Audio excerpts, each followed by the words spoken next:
that's why I wanted to make sure that we have a full government-wide effort on the first ever cancer cabinet. One of the great things that my president at the time, I was the vice president, did was give me authority to task anyone within the cabinet to begin to work on coordinating on the cancer effort.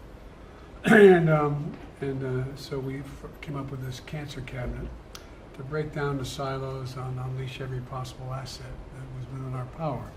That includes the department most folks may not think first of. For example, I remember talking with Bill, and I said I wanted to have NASA involved. NASA? Well, they forgot more about radiation than most hospitals try to know, and they can make real contributions. Or the Department of Defense, the Department of Energy, have immense supercomputing capabilities. And we've made some important progress. We've secured $2.5 billion in bipartisan funding from Congress to establish what I've long called ARPA-H, which is the Advanced Research Project Agency for health, not just defense, but for health, and drive breakthroughs in prevention, diagnosis, and treatment for cancer and for other diseases, not just cancer. And so this was in addition to the $7.3 billion in funding we secured from the National Cancer Institute this year alone. We signed the PAC Act into law, one of the most significant laws ever to help veterans exposed to toxic materials and provide benefits for them and their families if they didn't come home. We passed the Inflation Reduction Act, which will cap total out-of-pocket prescription drug costs for seniors on Medicare at $2,000 a year, including expensive cancer drugs that could cost $10,000, $12,000, $14,000 a year. We beat Big Pharma, giving Medicare the ability to negotiate prescription drug prices for cancer as well as other diseases.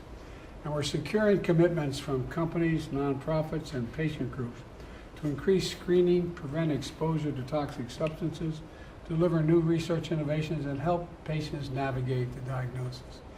Everybody needs a navigator. And you hear that word cancer, it's like, it's just, anyway. It's also creating a national network to accelerate clinical trials and ensure that we reach the historical underserved communities. Historically, there's a lot of underserved communities. As a matter of fact, my work on trying to move on the environment and global warming, there's a lot of fence line communities that we're cleaning up, but that's why I committed that 40% of all the savings are going to go to those communities.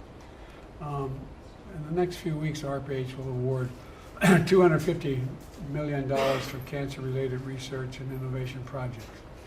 We're helping people quit smoking, the single largest driver of cancer deaths in America still, and we're modernizing our cancer research system, breaking down silos so new data is available to as many experts across the country as possible. The bottom line is the Cancer Moonshot today embodies America as a nation of possibilities.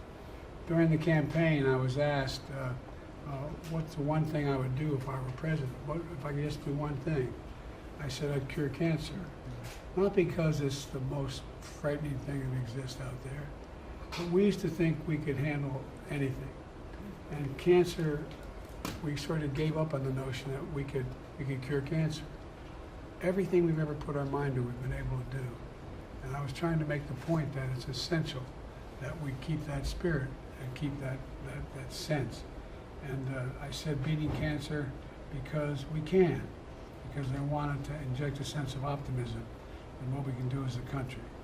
But there's still a lot more work to do, and that's focusing today on, that's why we're here today, to coordinate as much as we can, find out the progress we're making among the Cancer Cabinet, and with that I'll turn it over to Joe. You did good things, Joe. Thank you, Mr. President. On my second full day as First Lady, I visited a health center here in DC to highlight a program that helps people navigate their cancer journey. And since then, as part of the Biden Cancer Moonshot, I've participated in more than 40 engagements and visited almost a dozen states. And I've seen world-class cancer hospitals, community health centers, and clinics on tribal lands. I've worked with sports leagues and advocates, businesses, and media. And I've joined Republicans and Democrats who are helping lead this work in their communities, because this isn't, as you all know, a red issue or a blue issue. It's a human one. And earlier this year in New Orleans, Senator Cassidy and I saw how funding from the National Cancer Institute is changing lives in Louisiana, helping nurses enroll patients in remote areas in clinical trials. 2 weeks ago in Madison, Senator Baldwin and I toured a lab working to transform how we screen for cancer. It was really pretty fascinating. And we spoke with advocates and providers about how the federal funding the president called for in his budget would help more Wisconsin women get screened for breast and cervical cancer. And later this week, I'll be visiting Emory University, where researchers just received the first award through ARPA-H so they can fight incurable cancers. I've met with patients and families and healthcare workers and researchers to hear what's working and what isn't. And when I brought their stories back to the White House, the president listened. Last year, I visited a small health clinic in a tribal nation outside of Tucson, Arizona. The people we met spoke about their struggle to find funding to meet their needs of their community, where so many are touched by cancer, as you all know. So the president got to work, and in his budget, he proposed over $100 million for the Indian Health Service to provide more cancer prevention, screening, and support services for Native communities. Everywhere I go, my focus is on the patient experience. And what I've heard again and again is that we need, as Joe was talking about, patient navigation programs, and that these programs need more support.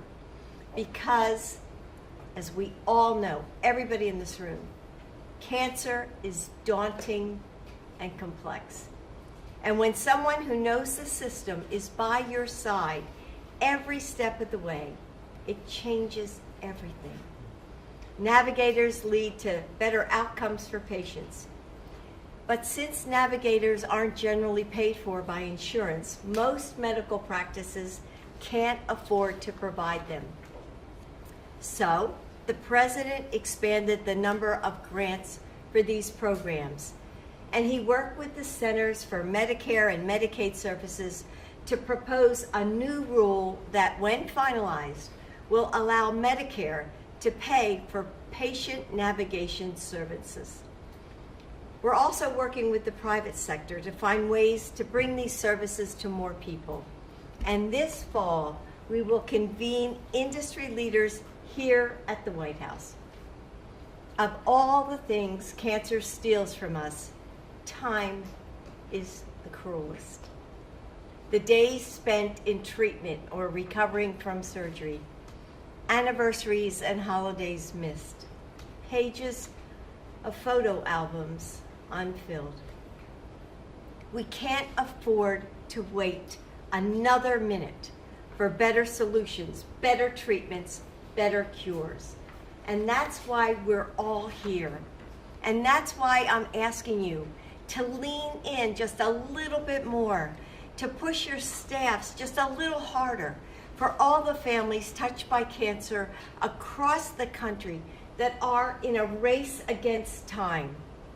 This is the urgency of now.